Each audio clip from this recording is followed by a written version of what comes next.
When most people hear the word hydration, they automatically jump to, oh, it's about the water that we drink. And when I talk about hydration, I view it from a more comprehensive lens than that. Yes, the water we drink absolutely matters. I'm going to do an entirely separate video on transforming the water that we drink because it is very important. But what I want to talk about is the dynamics of the exact type of water at the small, small scale of the interior of our cells. So I call this hydration at the quantum scale, or that scale that we're getting smaller and smaller and smaller and smaller. Because when we view what's happening with water at that scale, we realize it's nothing like the water that we drink in terms of being a true liquid.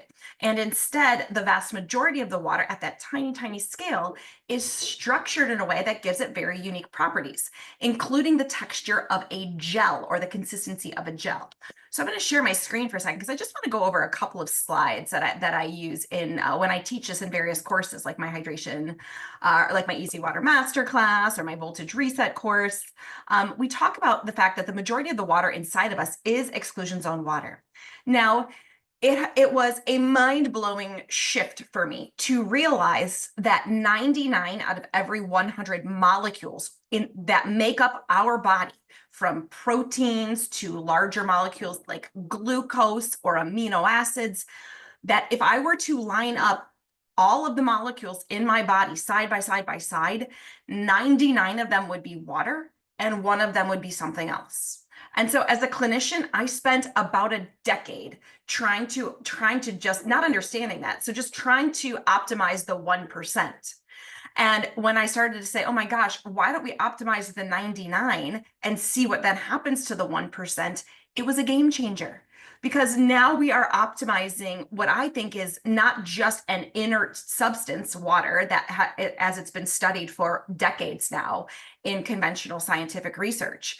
And instead, it truly has amazingly special properties that I hope you're going to start to see is why we can have cellular health or we could have cellular dis-ease. So the majority of the water inside of us, anytime water is next to a biological surface, it structures itself. And another way to think about that is the H2O molecules start to reorganize themselves to have a more ordered, structured form. A lot like what it would look like to have to view water in its hexagonal arrangement as ice. So water, when it forms ice, it organizes itself into rigid hexagons. In this form of EZ water, it's somewhere between a rigid hexagon and the liquid form, which really doesn't have a lot of structure or organization to it. So it's a form in between that allows it to have the texture of a gel, but behave a lot like what we call a liquid crystal. For this discussion, I want you to understand that this exclusion zone water, unlike water in its liquid form, which in the research is called bulk water. So unlike water in its bulk form, which is neutral, EZ water is negatively charged. And this negative charge is absolutely needed for optimum health.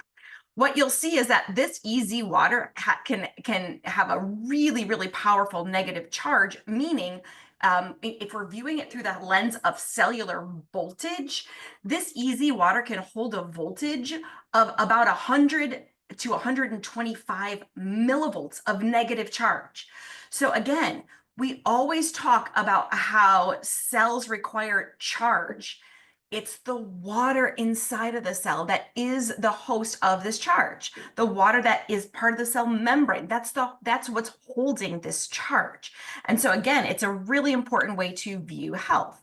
Now, I'm not going to go into that one, but here, not only does that water hold negative charge, but remember, in order for it to create a negatively charged domain, it has to kick out a proton, an H, a naked hydrogen, essentially, if you will.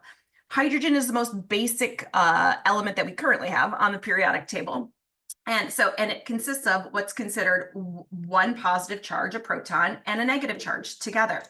Now, water, in order to form this exclusion zone negative charge, the water structures itself and holds on to that electron from the hydrogen but then says, nope, we don't want that positive charge, and kicks that positive charge out. So you've got this exclusion zone water that's negative charge and is synonymous with the cellular voltage that we require for health. And then forms a really concentrated proton zone, a proton wire, if you will, immediately next to it. And because of this charge separation, where you've got biological surface, negative charge, which is absolutely essential for health and vitality of the cell, but a small zone of positive charge, that creates a battery. It's the same reason that any battery you were to look at has a positive end and a negative end to it, because you need to separate the charges. And then once you connect it into a circuit, essentially, the charges can flow. So as soon as then this exclusion zone water is connected to a protein or an assembly, essentially, of biochemical reactions, the charges can flow.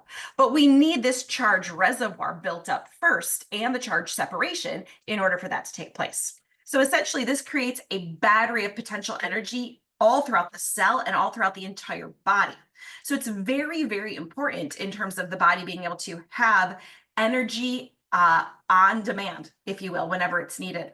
And unfortunately, these days, modern living really makes it much harder to maintain adequate amounts of exclusion zone water. We're not exposed to the correct light exposures in order to maintain it. We're not connected to the earth to maintain it. We're consuming various toxins on a regular basis. We're surrounded by wireless radiation and things like that that are continually depleting this exclusion zone water.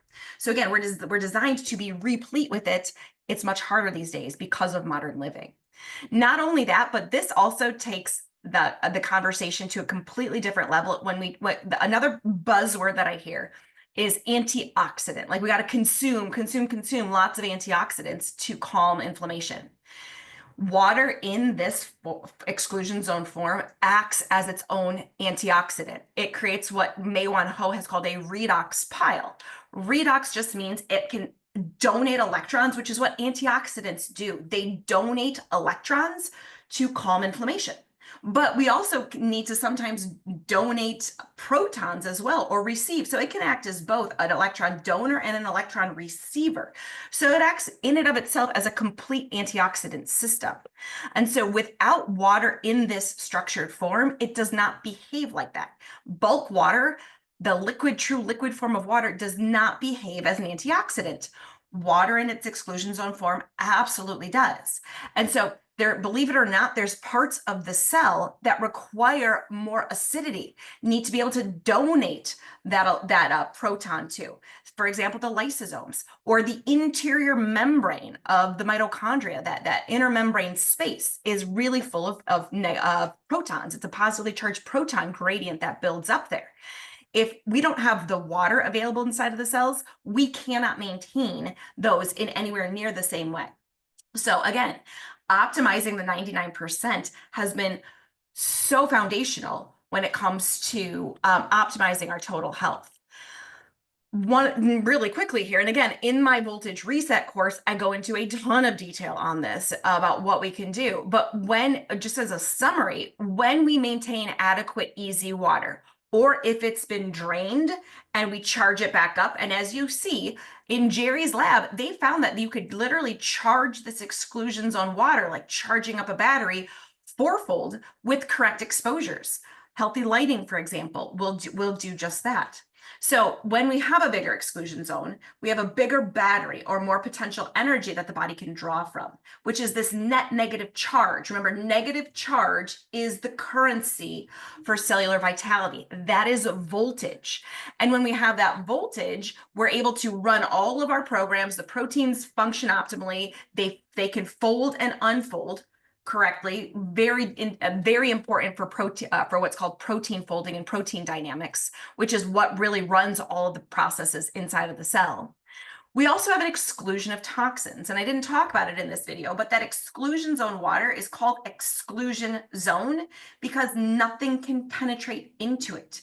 It becomes its own unique reservoir of charge, and also it becomes a frequency antenna. But remember, if our cells are designed to be replete with exclusion zone water, it's virtually impossible for toxins to get in, because if we have a replete exclusion zone water or fully charged exclusion zone water inside of the cells know how to take in what it needs by doing what's called a phase transition.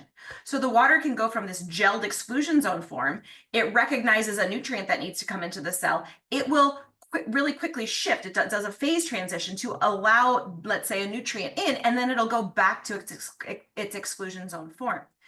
If toxins are coming into the cell, it's because we don't have adequate exclusion zone water in the first place. And it can essentially come in through the bulk water that's there, that's not designed to be there in large quantities.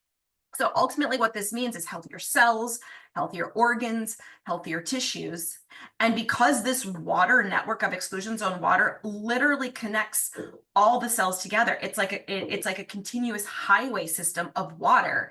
We actually have lightning fast communication at the quantum scale as well. So really important to understand that if we can stop, I mean, food plays a role, right? Exercise plays a role. These are very important things. But if we can really start to view health through this lens, I have found it to be a complete game changer when it comes to optimizing health, and very simplifying, because we can look at health through the lens of, again, what builds exclusion zone water versus what depletes it.